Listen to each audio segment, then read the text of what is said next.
listening to Honestly Aging by Friends Life Care VigR, a podcast where we explore what it's like getting older, the peaks, the valleys, and everything in between.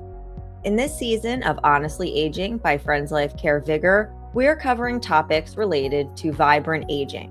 I'm your host, Cheryl Praska. Let's grow old together.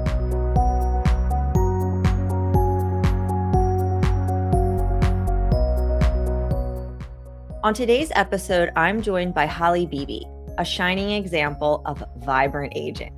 After retiring from a successful 38-year career in corporate sales, Holly embraced an encore career journey in aging services, music, and literature. Holly teaches chair dancing to older adults, sings in a duo, and recently published a children's book, The Day When Daisy Learned to Dance. She's also a Friends Life Care member.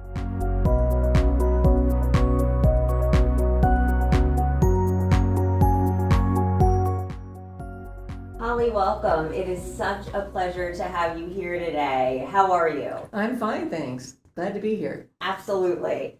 So, Holly, you've had such a dynamic post-retirement journey. What would you like listeners to know about you? I had a corporate sales job for 38 years with the same company, and I got burned out, and I realized that it didn't align with my purpose in life, which is to do what I believe in.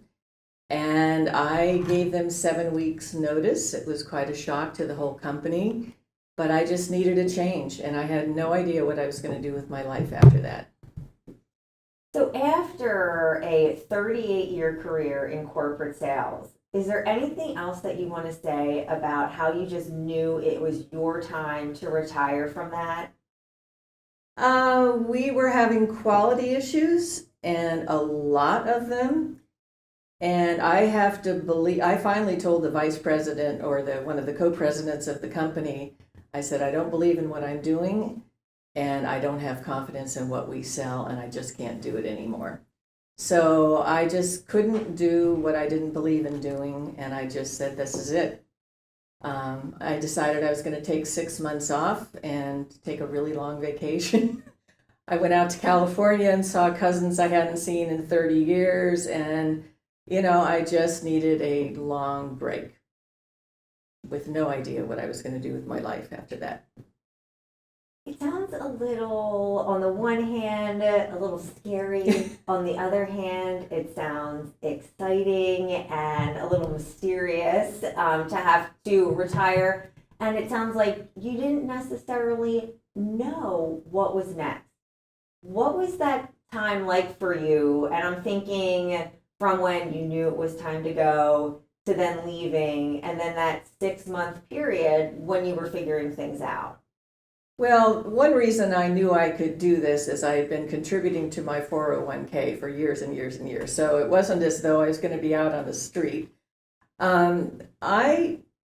Interestingly enough, a good friend of mine said, after I had done my 6 months off, she said, have you ever considered conducting activities in a senior living community?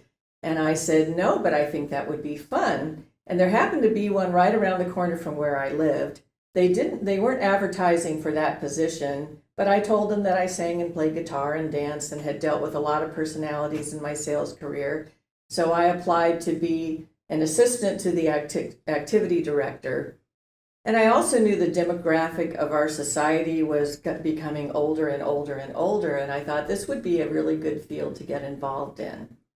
So I applied and I got the job, and I found out I absolutely loved working with people in their 80s and 90s and conducting these activities.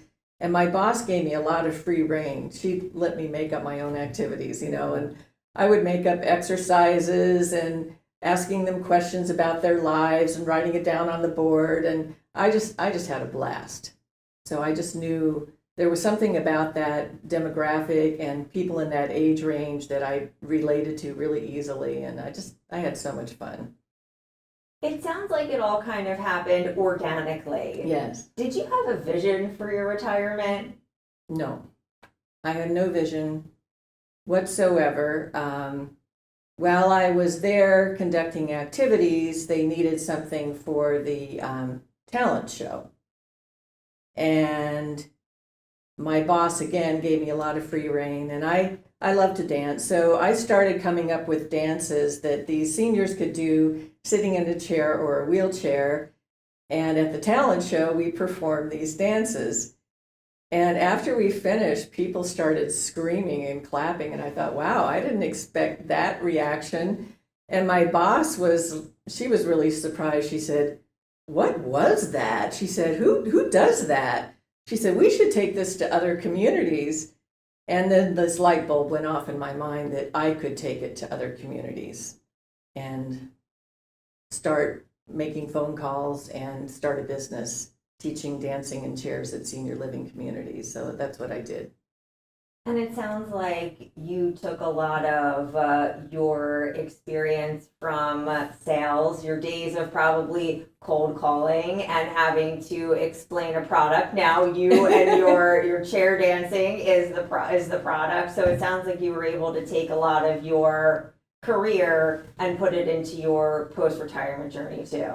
Absolutely. I mean, when I started with the company I'd been with for 38 years, we developed our customer base from ground zero, calling from yellow pages, which they had back then, stacks of books, cold calling every day for hours.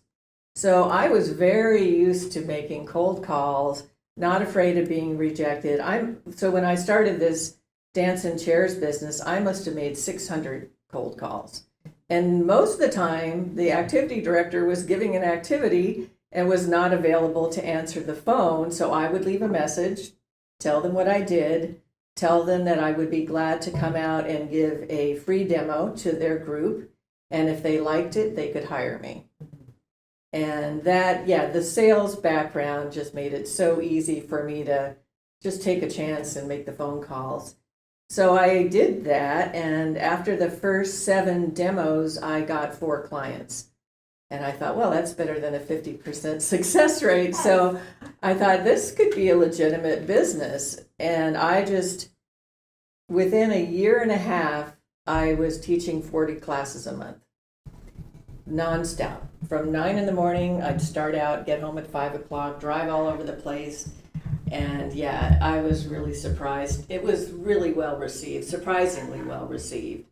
And I just had a blast. It was amazing experience. How long did you do that? I did it for 8 years. I now do it as a volunteer at the local library. Physically, I actually had trouble keeping up with it because it was like going to the gym and doing the same motions for 3 hours a day. And even though it wasn't extreme, it was just the repetitive motion. I didn't plan on that. And I realized at one point, I can't continue it at this pace. I just can't. So I did end up cutting down my client base. But I had so many wonderful experiences doing this and watching the response of the audience, which were the seniors in these places. I mean, there were people that would tell me, this is the best activity I've ever been to. I had a woman tell me her daughter was in the hallway crying after a class, and her mother used to be a big dancer, and she said, she was in a wheelchair. She said, I never thought I'd see my mother dance again. And her, I could tell the dancers, by the way they were moving, and I could tell they'd been dancers when they were younger. And, the idea was sit in a chair, don't compromise your balance or whatever, and you can still do all these movements. I get them to move their hands and their feet. And I sang, because I like to sing, into a headset. And I would try to encourage them to sing along as well. So it engaged them on all different levels, It was a real joy to do. There were times when I had tears in my eyes because I thought, whoa, I did not expect this reaction from people. And I also felt like you've been needing to do this your whole life. It just felt like it felt so, I guess, authentic for me. It just felt like what I should be doing. What do you think it is about movement and music and being in community with one another that really speaks to older adults? and really was able to make what sounds like a positive impact on them? Well, a lot of the songs were songs they knew when they were younger, and they could sing along. It brought back memories for them, and music just seems to transcend all barriers. I just notice, I was also working with intellectually disabled groups, and they were actually some of my most fun groups to work with. They were so enthusiastic, and I mean, I felt like a rock star going into some of these places because they'd be screaming out my name, and they just love to do this. So, and it is the singing along with the dancing that really works. And I think, having a wireless headset really helped with the whole activity. But yeah, people were just so engaged, and it was such a joyful. I'd see people start out in a bad mood. Or one man was like, had his arms crossed, and he's like, I'm not doing this.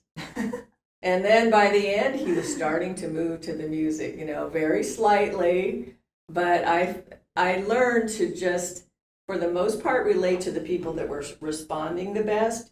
But I often thought, by the end of this hour, almost everybody in this room is going to be engaged in this. So I really tried to raise the level of the energy in the room. That was my goal. It sounds really irresistible where in the course of an hour, if you're playing music from someone's era, then they're going to connect with that, or they're going to see other people that are enjoying it, and it just is going to move throughout the room and help people get those positive endorphins to feel really good when they're leaving your class. So what a service you were able to do. Yeah, it was really great. I loved it. It was a little too much. I didn't expect it to grow as quickly as it did, So, I thought, I left my corporate job in 2013, and 2 years later, I started my own business teaching dancing in chairs at senior living communities. Like, who would have figured that was gonna, it just was following a different, I guess, a path as it opened up for me, like, oh, okay, this makes sense. And then I would do that, and I never thought of myself as an entrepreneur at all, because I'd always worked for corporations. Would you prefer to age independently in your own home or live in a nursing facility? I know what I'd rather do. Friends Life Care membership offers just that. Plan today for a future lived at home with vitality, independence, growth, and resilience while protecting your savings. Learn about your options at a free seminar or webinar. Register at friendslifecare.org/register or call 215-628-8964. Welcome back to Honestly Aging by Friends Life Care VigR, where today I'm joined by Holly Beebee, who's sharing her story of reinventing her life after work. In addition to dance in chairs, you sing in a duo. What has that experience been like? Oh, it's been great. I joined the Phoenixville Acoustic Jam Group in 2015 and met a lot of amazing musicians. We became good friends, started having music parties, and while I was I had a music party at my place, and one of the members of the jam group, I think I'd been in the group for 3 years, he said, would you like to try singing some songs together? And I thought, okay. He has a different kind of voice from me, and I really wasn't sure how that was going to work out. But we started singing together in 2018, and by 2019, I think that year we had 24 gigs. And a lot of them related to my dance and chairs business because I kind of had a shoe in with those places. And we did a New Year's Eve thing that was over at like 6 o'clock at night. And we found out after singing together, we really developed, we were very much in sync, and it was almost like we were telepathically connected. He'd switch to harmony and I'd switch to melody without even deciding ahead of time, or he'd slow the song down and I'd have to slow down with him. And so we've done a lot of gigs, especially charity events at Steel City Coffee House for various organizations. And we used to sing at Brandywine Distillery and Media Bean Cafe, and we just recently sang at the Upper Perks Festival.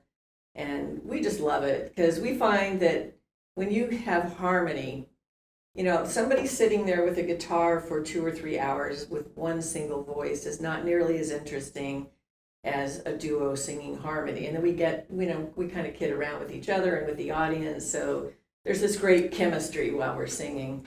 And yeah, it helped me musically tremendously because his band was going to do a performance at the Phoenixville Library, and he said, I'd like you to sing most of these songs. Some of them I didn't even know. And I was not used to singing by myself, except in these dance and chairs classes, but, singing for an audience of, 50 or whatever. So that was a big deal for me. And he would just push me musically, I think you can do this song. Don't be afraid of it. Don't get in your head, So he helped me a lot in terms of just getting in the zone, like I did when I was doing the dance and chairs business. I didn't worry about what they were thinking. I was just, I am going to raise the energy in this room. So yeah, it's been a lot of fun. We don't make much money at it, but we don't care. It's a hobby, really. I need to ask, what is a music party? A music party? Oh, well, the Phoenixville Jam Group had many musicians and we became great friends. So one of us would say, okay, I'm having a party at my house. Everybody brings their guitars and their music. And we either do like a song circle and everybody sings along. We also have open mics at this particular person's house. And he will have it all set up with mics and reverb and amps and everything. And we'll take turns singing 2 or 3 songs. People bring snacks and it's just and we have some amazingly talented people in this group who write their own music, just really excellent performers. So it's really helped me. Would I have done any of this without my singing partner? Absolutely not. I wasn't going to go advertise myself because I didn't have the guitar skills that he had. So he's really helped us recently get more gigs, And we just do it for fun. If we don't have a particular gig, we'll go to an open mic around the area, and that gives people an opportunity to get up and sing 2 or 3 songs there's a whole bunch of musicians there. Basically, we're musicians watching musicians. So I've kiddingly said open mics is where the musicians go when they don't have a gig. So, it's just a fun thing to do. I'm curious. Throughout your life, have you been a musician, a singer, a dancer, or is this something that really came to be in the past, decade or so? No, I've been dancing since I was in 2nd grade. I took ballet. I always loved to dance. I got into folk dance. I've taken some Latin and swing classes. Just always loved that. And I do think starting early really helped. Mm-hmm. I think, my parents were very encouraging of creative pursuits with us. So they never made fun of us or made us feel uncomfortable. They loved the fact that there was music and dancing and guitar playing and piano in the house. As far as the singing, I've always loved to sing. I've been in choruses. Just didn't do a lot of solo work. And I still prefer to sing in a duo. Mm-hmm. I love the harmony and also trading off verses. I think with a duo, the audience never quite knows who's going to lead this song, who's going to jump in, and what's the chorus going to be like. I just think it's more interesting. Mm-hmm. So, I've always loved music though. So it just comes naturally, I guess. And speaking of your creative pursuits, we do want to show everybody now, this is Holly's book, which she has published most recently, The Day When Daisy Learned to Dance. So congratulations on publishing a book. I have to imagine that was no small feat. And I'd love to hear what inspired you to write it. Well, I've always liked to write poetry. I've been writing poetry for like 40 years. And it came to my mind, since I write in rhythm and rhyme all the time, see, even all of that just rhymed right there. Why not write children's books, because they usually are in rhythm and rhyme.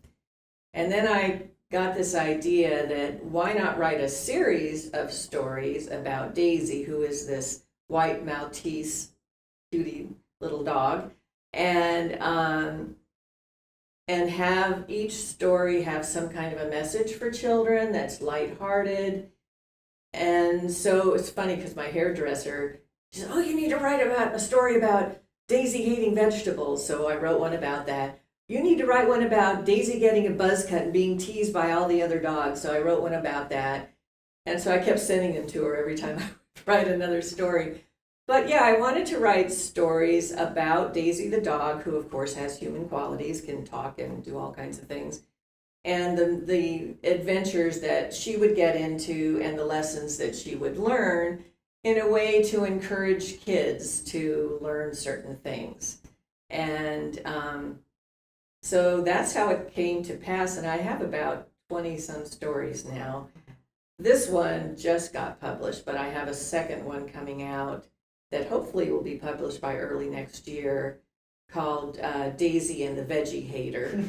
And trying to encourage kids to try vegetables, that they aren't so horrible, And so ultimately, I would love to find a traditional publisher that would publish a series of my stories, because kids like to know about, what else did Daisy do? They get hooked on a particular character. Mm-hmm. So that was the idea.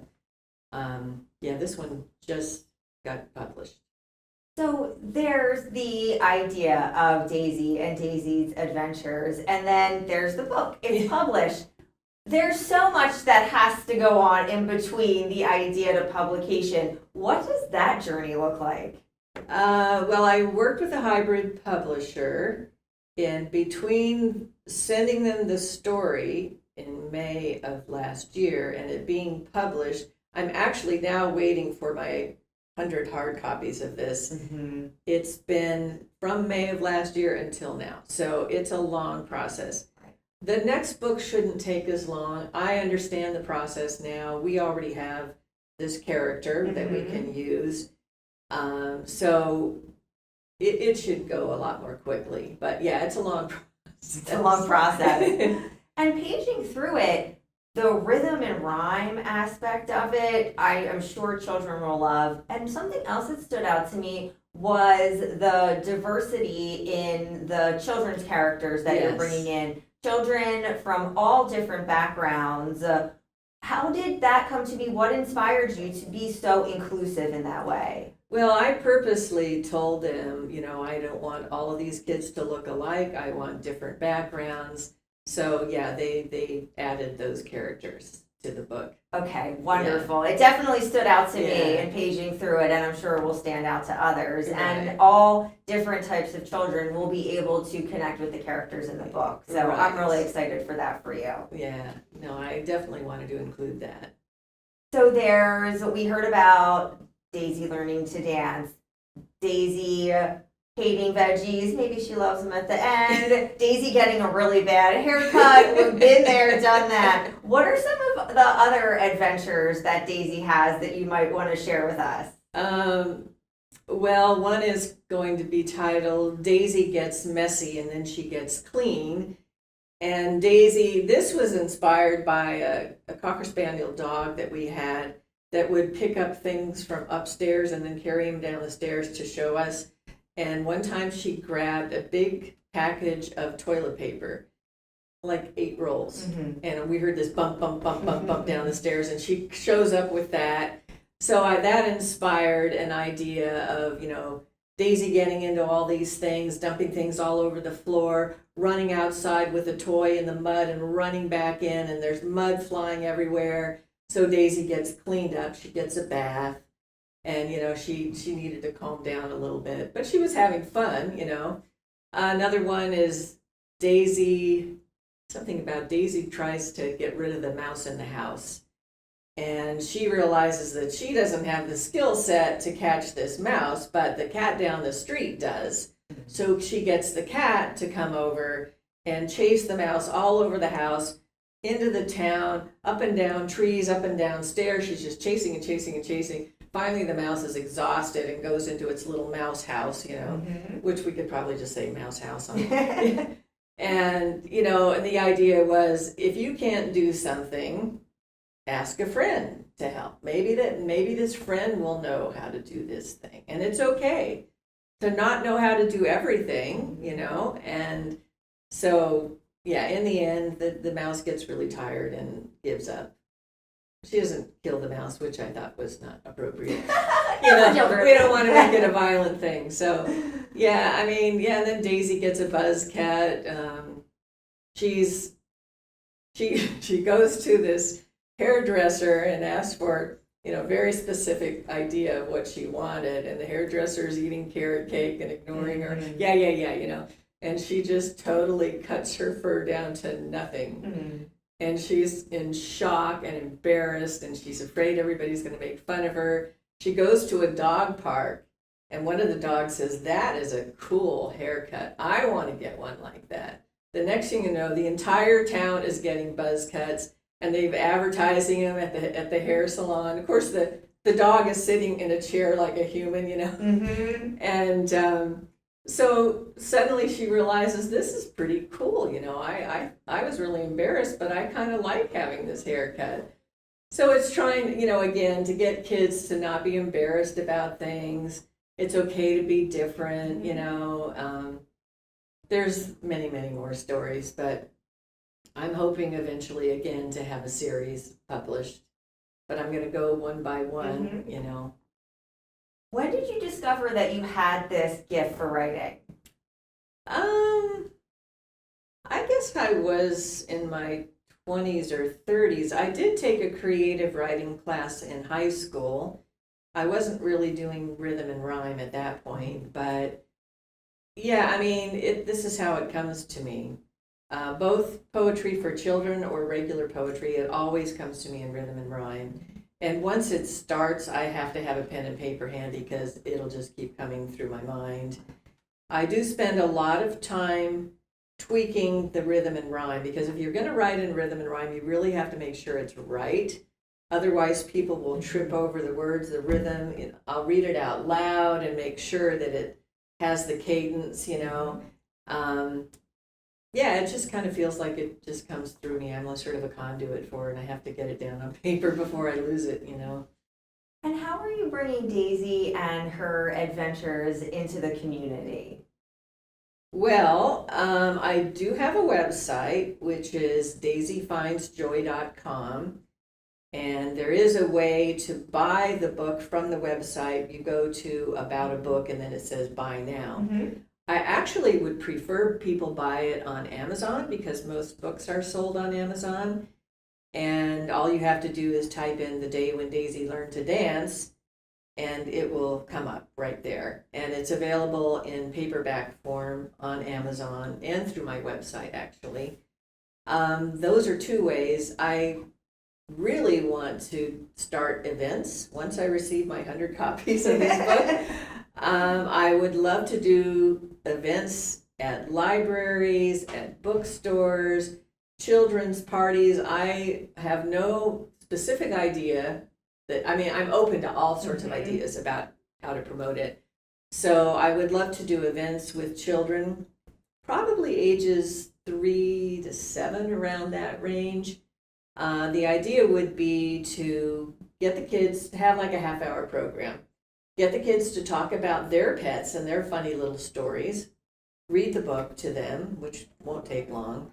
And then get the kids like, okay, Daisy learned to dance. She was afraid. They encouraged her. The kids gathered around her. She got over her fear. She loved it. So why don't we do that? So then, because I've done all this dance and chair stuff, get the kids to stand up and dance with me for 2 or 3 songs. And that I want to make a whole program of that. And hopefully, obviously, the parents would be there and the books could be sold and I could sign copies. I actually have a paw print for Daisy a stamp. Someone said, you ought to buy a paw print stamp. So, sign it from Daisy with the paw print. And so that's what I hope to do. And I've just been waiting for the books to be available, really. I just have such this vision coming to me of how you have taken one experience after the next into the next and been open to other people's ideas and their feedback and used it in a way to be really positive and brought you into this journey throughout your life. So I just am getting such a picture for the person you are, and I'm just so honored that you've come here to be with me and share all this with myself as well as our listeners. So I do want to extend that gratitude to you. Well, thank you. I mean, I guess I see it this way, that you can either talk yourself out of an experience or talk yourself into it. And I just try to keep my mind open, like, oh, that seems like a good idea. Why don't I try that? And it's sort of like going through a maze, and maybe you'll hit a wall, like, okay, that didn't work. Let's turn left now.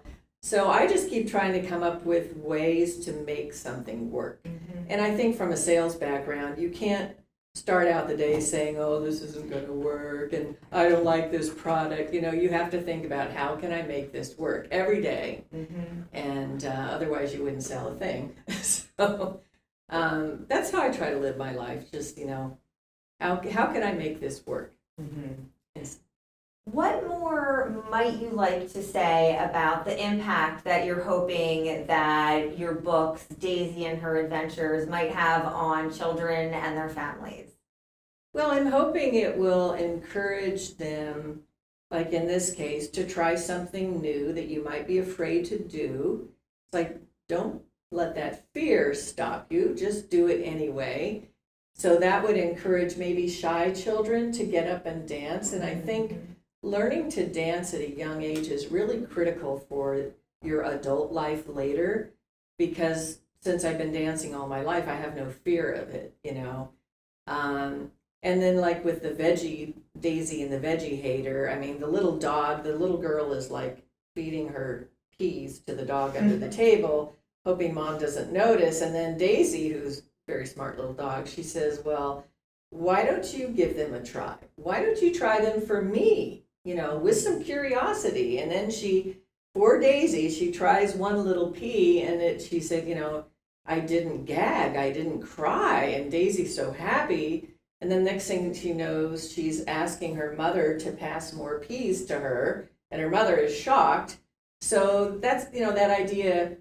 So many kids decide they don't like something without even trying it. Oh, that's yucky, So why not just try it first, then decide, So I'm really hoping that the messages will come across to children and their parents in a lighthearted, fun way. And so I try to, everything I write, there's a message in it. There's a story, that hopefully will connect with kids. A message that I've gotten through this conversation is your ability to follow your joy and to find joy in all different types of things throughout your life. So I want to hear what advice you might have for people who are trying to find their joy or find some way to be purposeful and positive, especially in their retirement journey, which for some can be a difficult time. Yeah, I mean, I think we all have something that we love to do that brings us joy, kind of brings out that inner child in us that love to play and have fun, and and we just need to do those things and not decide that because we're getting older we don't want to do that anymore. I had a dance party. I invited like 50 people that I had known from all these different walks of life. It was really cool. And they said, this is kind of like going to a wedding and saying, how do you know Holly? So all my friends that didn't know each other before were talking to each other, and we're up there dancing and being, making total fools of ourselves. But again, we don't care. So yeah, I mean, you just have to do things that you love to do that bring joy to you and other people. And I like to the joy that I'm feeling, I want to impart that to other people. And then it comes back to you. That's just the way it works, you know. But I don't really like performing for the sake of, oh, look at me, I'm on stage. I like to do it for the purpose of giving joy to other people and having it come back. You know, and so it's like, I don't want to be a rock star. I just want people to have a good time, you know. So, in fact, when my singing partner and I, our highest paying gig was at a conference with a bunch of insurance agents, and nobody was paying attention to us at all, but we were making the most money we ever had. And I said, Paul, I'd rather play for free and know people are enjoying it than just be background music while everybody's, you know, eating and drinking. So and he feels the same way. We want to make sure people are having a good time. So before we close, we did hear where people can learn about your book series, and I will share those links in the show notes. Is there anywhere people can learn more about your dance and chairs classes or your duo? We do have a Facebook page called Mr. Paul and Holly Beebee, and we have some recordings of performances on there. If someone is interested in doing an event for children, the one that I described, they can reach me at daisyfindsjoy@gmail.com and send me, you know, maybe they could title it, you know, interested in an event, children's event or something like that, so I don't miss it. Yeah, and I would be glad to talk to, I mean, somebody wants to do a children's party or any kind of event, really, you know, I'd be glad to talk to people about anything like that. So, yeah, that's probably the easiest place, two places they can reach me. Thank you so much. Thank you. I appreciate you coming in, sharing Daisy with us, sharing your joy and your retirement journey with us. And thank you, of course, for being a Friends Life Care member. It's been an absolute pleasure having you today. Thank you so much. I enjoyed it. Thank you for listening to Honestly Aging by Friends Life Care VigR, a unique program focused on aging with vitality, independence, growth, and resilience. You can find links and show notes from this episode on our website at friendslifecare.org/podcast. Thank you to Holly Beebee for joining me today. You can learn more about Holly and The Day When Daisy Learned to Dance by visiting daisyfindsjoy.com, Facebook, LinkedIn, and Amazon. If you like our show, please rate, review, subscribe, and join us next time. To learn more about aging with vitality, independence, growth, and resilience, subscribe to our blog at friendslifecare.org/blog.